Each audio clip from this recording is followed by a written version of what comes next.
These celebrities were not having it. From savage shutdowns to interviews that went completely off the rails, here are celebrity moments when disrespectful interviewers got instantly humbled. You look great.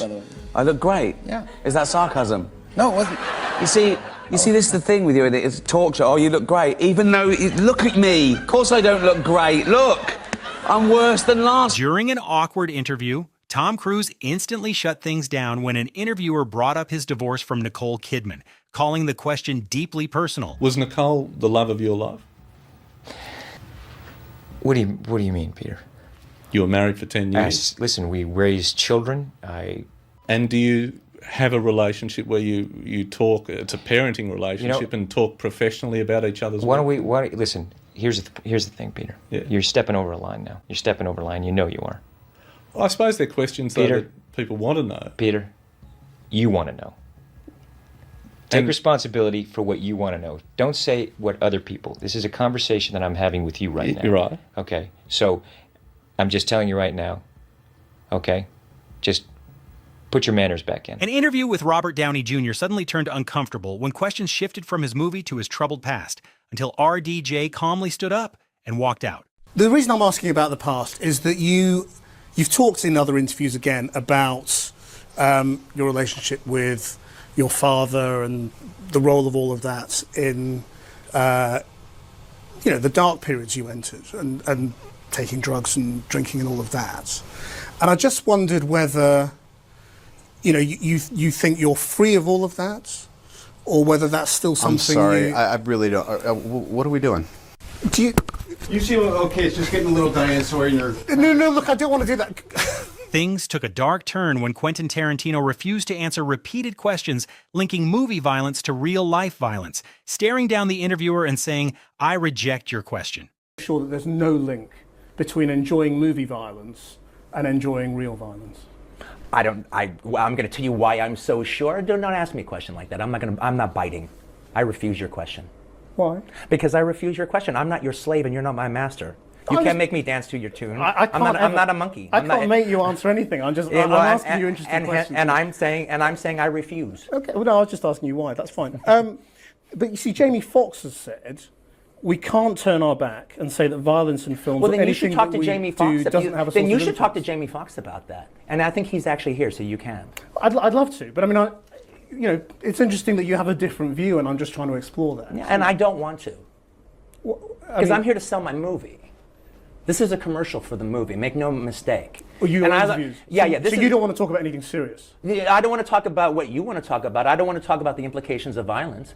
I haven't wanted. Because the reason I don't want to talk about it is I've said everything I have to say about it.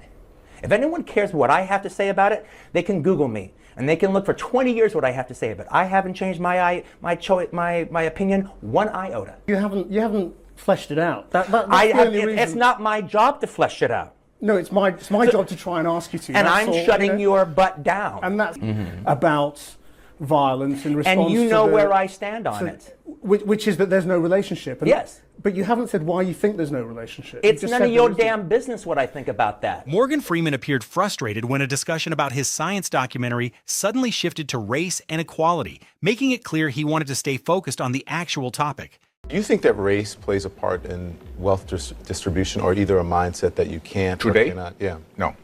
You don't? No, I don't. I said, and it's probably get me in trouble, but I said to some of my colleagues recently, so I know that it's an issue, but it seems like every single day on television I'm talking about race, and it's because of the news cycle, it's in the news, but sometimes I get so tired of talking about it, I want to just go, this is over, can we move on? And if you talk about it, it exists. Right. Yeah, it's not like it exists and we refuse to talk about it, but making it a bigger issue than it needs to be is a problem we have. Scarlett Johansson quickly corrected a rude interviewer who oddly asked about her underwear during Avengers filming, calling out the bizarre double standard on the spot. Were you able to wear undergarments? You're like the fifth person that's asking that. Because what is going on? Since when did people start asking each other in interviews about their underwear? Australian actress Catherine Langford looked visibly uncomfortable when Jimmy Kimmel jokingly questioned if Australians speak proper English. Did you learn to speak English there? Is that where, like... It is. Our regular English that we speak here. Is that something you learned from watching television or from friends or studying or what? Lindsay Lohan faced an uncomfortable interview when David Letterman repeatedly joked about her legal troubles, leaving viewers calling the moment harsh and unnecessary. Now, aren't you supposed to be in rehab now? Do you not watch anything that goes on? I do. Tabloid now? Now, here's what May 2nd. I was under the May 2nd. Yes. And how long will you be in rehab? 3 months. How many times have you been in rehab? Several. And how will this time be different? What are they rehabbing, first of all? What is on their list? What are they going to work on when you walk through the door? We didn't discuss this in the pre-interview. No, but it'll be 3 months, and no, I think to be honest, I'm the happiest when I'm working and the healthiest, and I think this is an opportunity for me to, focus on what I love in life, and I don't think it's a bad thing. I think it's a blessing. And is it like alcohol? Do you drink too much? We've discussed this in the past. Oh, did we really? When did we discuss? Well, because I'm the one who's having the blackouts. Tensions rose on The View after Joy Behar accused Ricky Gervais of sexism over his jokes. But Ricky pushed back immediately, defending comedy without backing down. Referring to Sex and the City, too, you said, I was sure the Golden Globe would go to the team that airbrushed that poster. Yeah. A little sexist. No, it's not. Why is it sexist? Well, because you're saying that the girls are older and they need to be airbrushed. No, I think they look great at their age. Oh. Why hide it? Oh. I don't think that you lose your sensuality or your beauty because you hit 53. I'm saying, why are they hiding it? I see. The HBO special, Talking Funny, we just saw a clip from it, right? So we got Jerry Seinfeld, Chris Rock, Louis C.K. No women comedians on that panel? Who would you replace? I don't know. No, because it was 4 people. It was just 4 people. Yeah, so who would you take off? I wouldn't. I would just add. There you go.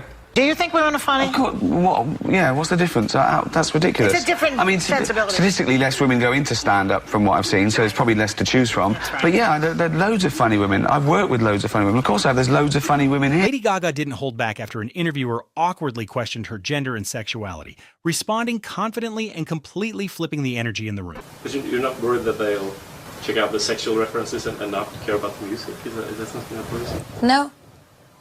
Not at all. I've got 3 #1 records and I've sold almost 4 million albums worldwide. You see, if I was a guy and I was sitting here with a cigarette in my hand, grabbing my crotch and talking about how I make music because I love fast cars, you'd call me a rock star. But when I do it in my music and in my videos, because I'm a female, because I make pop music, you are judgmental and you say that it is distracting. I'm just a rock star. I hail men. I love men. I celebrate American male culture and beer and bars and muscle cars.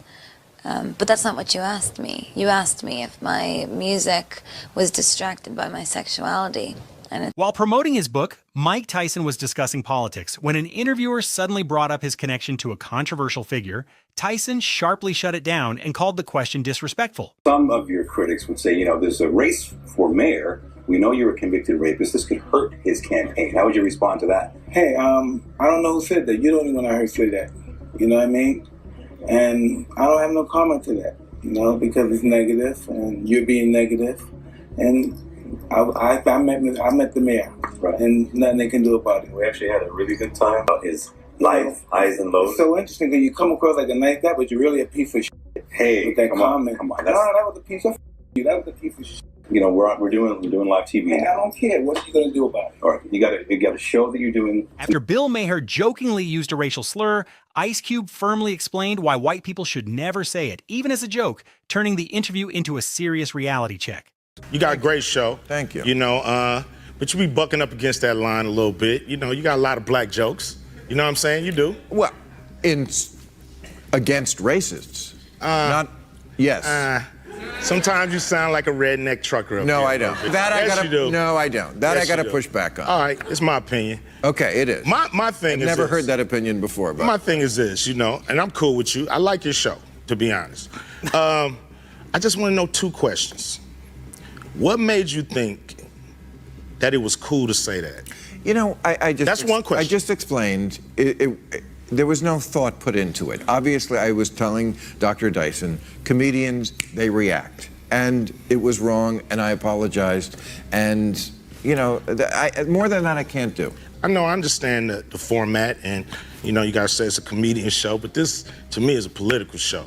And I think you just have to not step on some of the political messages that you're saying with a joke, because some things just ain't funny, you know what I mean? This is real right here that we're going through. And I'm not trying to get on your case, Bill. I'm telling you, I like your show, I like you. But I think this is a teachable moment, not just to you, but to the people that's watching right now. But I think the people watching right now are saying that point has been made. Not by me. Okay. All right, man. But you made it. I made it. I'm done, and we can laugh now. We can